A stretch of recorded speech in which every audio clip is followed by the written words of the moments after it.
बिस्मिल्लाहिर्रहमानिर्रहीम। Dear students, अस्सलामु अलैकुम। मैं उम्मीद करता हूँ कि आप सब खैरियत से होंगे। डियर स्टूडेंट्स, आज का हमारा लेक्चर डेप्रिसिएशन एक्सपेंस से रिलेटेड है।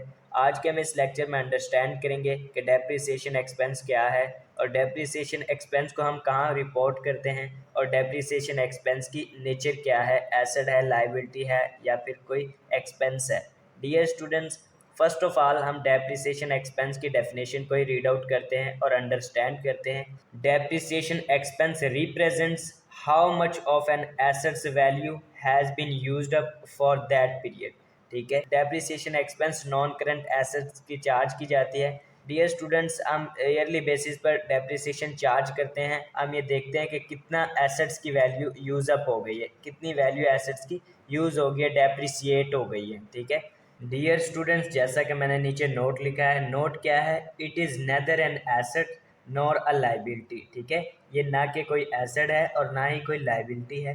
Depreciation expense is an indirect expense, ये एक इनडायरेक्ट एक्सपेंस है। ठीक है डियर स्टूडेंट्स, उसके बाद नीचे और क्या लिखा है, depreciation expense is reported on the income statement. ठीक है, हम डेप्रिसिएशन एक्सपेंस को कहाँ चार्ज करते हैं, कहाँ पे रिपोर्ट करते हैं, इनकम स्टेटमेंट में एज एन एक्सपेंस। ठीक है, as any other normal business expense, दूसरे नॉर्मल बिजनेस एक्सपेंसेस की तरह हम डेप्रिसिएशन एक्सपेंस को भी इनकम स्टेटमेंट में रिपोर्ट करते हैं। ठीक है डियर स्टूडेंट्स, नीचे डेप्रिसिएशन का फार्मूला क्या है। डियर स्टूडेंट्स, अगर हमें किसी भी मेथड्स के थ्रू डेप्रिसिएशन चार्ज करने का ना कहा गया हो, यानी कोई भी डेप्रिसिएशन मेथड्स के थ्रू हमें डेप्रिसिएशन एक्सपेंस रिक्वायर्ड ना हो, तो हम एक सिंपल डेप्रिसिएशन एक्सपेंस का फार्मूला यूज़ करते हुए डेप्रिसिएशन चार्ज करेंगे। वो फार्मूला क्या है, डेप्रिसिएशन एक्सपेंस पर एनम। कैसे फाइंड करेंगे हम, total cost of an assets minus salvage value. ठीक है, सैलवेज वैल्यू का हम रेजिडुअल वैल्यू भी कहते हैं, स्क्रैप वैल्यू भी कहते हैं। ठीक है, divided by useful life. Useful life जो भी गिवन हो गया, ये एक सिंपल फार्मूला है डेप्रिसिएशन का। डियर स्टूडेंट्स, अब following methods and depreciation expense को चार्ज करने के वो कौन कौन से हैं।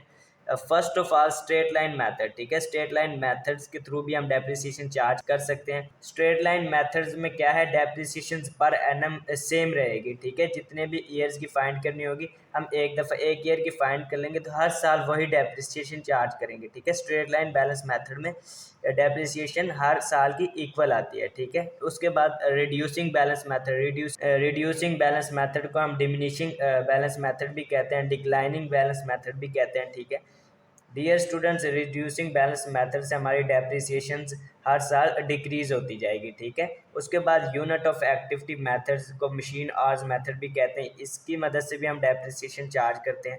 ठीक है, उसके बाद सम ऑफ ईयर डिजिट मेथड्स। ठीक है डियर स्टूडेंट्स, ये 4 डेप्रिसिएशन मेथड्स हैं जिनकी मदद से हम डेप्रिसिएशन चार्ज करते हैं एनुअल बेसिस पर। डियर स्टूडेंट्स, आज हम स्ट्रेट लाइन बैलेंस मेथड्स का फार्मूला यूज़ करके डेप्रिसिएशन चार्ज करेंगे।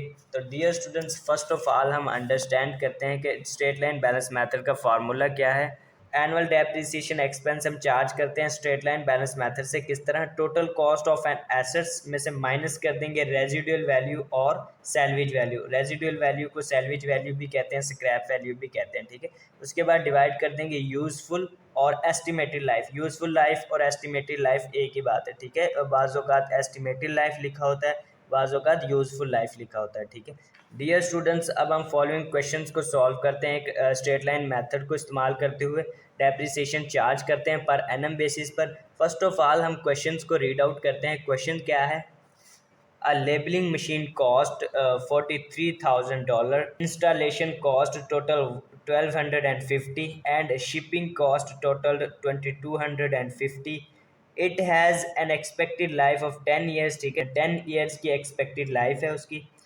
Its salvage value is 2000। ठीक है, salvage value 2000 से use the straight line method of depreciations to find the yearly depreciations for the labeling machine। ठीक है डियर स्टूडेंट, जैसे कि हमने क्वेश्चंस को रीड आउट किया, फर्स्ट में क्या मशीन कॉस्ट दी हुई है 43,000। ठीक है, उसके बाद इंस्टॉलेशन कॉस्ट दी हुई है 1250 और शिपिंग कॉस्ट हमें गिवन है 2250। ठीक है, इन तमाम कॉस्ट को हम ऐड कर देंगे आपस में। इन्हीं तमाम कॉस्ट को ऐड करेंगे तो हमारे पास total cost of an assets की आ जाएगी। ठीक है, इन्हीं तमाम कॉस्ट को हम आपस में ऐड कर देंगे तो हमारे पास टोटल कॉस्ट क्या आती है 46,500। ठीक है, उसके बाद डियर स्टूडेंट्स, जैसे कि एस्टिमेटेड यूज़फुल लाइफ दी हुई है हमें, एस्टिमेटेड यूज़फुल लाइफ गिवन है वो कितनी है 10 ईयर्स की, ठीक है। और सैलवेज वैल्यू भी हमें गिवन है 2000 की, ठीक है। डियर स्टूडेंट्स, इसी तमाम फॉलोइंग इन्फॉर्मेशन को हम इस्तेमाल करते हुए आप डेप्रिसिएशन चार्ज करते हैं पर एनम बेसिस पर। और जैसा कि हमें रिक्वायर्ड क्या है, depreciation expense by using straight line method, ठीक है। अब सोल्यूशन में हम आ जाते हैं, नीचे सोल्यूशन क्या है सोल्यूशन में क्या है, first of all depreciation expense per annum हम चार्ज करेंगे, ठीक है। तो स्ट्रेट लाइन बैलेंस मेथड का फार्मूला क्या है, total cost minus salvage value या फिर residual value divided by useful life, ठीक है। जो कि हमें क्वेश्चन में गिवन होगा वही हम लिख देंगे। यहाँ पे हमें सैलवेज वैल्यू गिवन है, सैलवेज वैल्यू हम लिख देंगे। अगर हमें यहाँ पर रेजिडुअल वैल्यू गिवन होती तो हम रेजिडुअल वैल्यू यहाँ पे लिख देते, ठीक है। Total cost minus salvage value divided by useful life. Dear students, इसी टोटल कॉस्ट में से हम माइनस कर देंगे सैलवेज वैल्यू को, जो कि हमें गिवन है क्वेश्चंस में 2000। उसके बाद डिवाइड कर देंगे, ठीक है, यूज़फुल लाइफ पर, जो कि हमें क्वेश्चन में गिवन है। यूज़फुल लाइफ कितनी है हमारी 10 ईयर्स, ठीक है। डियर स्टूडेंट्स, इसको हम 10 ईयर से डिवाइड कर देंगे।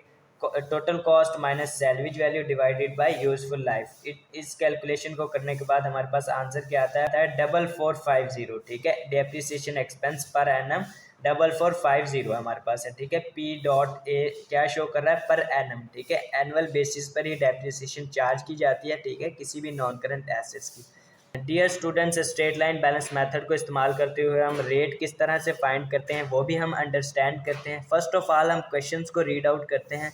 A unit of welding machines cost 45,000 with an estimated life of 5 years. Its salvage value is 2500. Find its depreciation rate by straight line methods, ठीक है। स्ट्रेट लाइन मेथड के through हमने depreciation rate charge करना है, इसका find करना है। Dear student, जैसे कि हमें क्वेश्चंस में क्या गिवन है, मशीन कॉस्ट हमें गिवन है 45,000 एंड एस्टिमेटेड लाइफ 5 ईयर्स और सैलवेज वैल्यू 2500, ठीक है। डियर स्टूडेंट्स, और जैसा कि हमें रिक्वायर्ड क्या है, find the depreciation rate by straight line methods, ठीक है।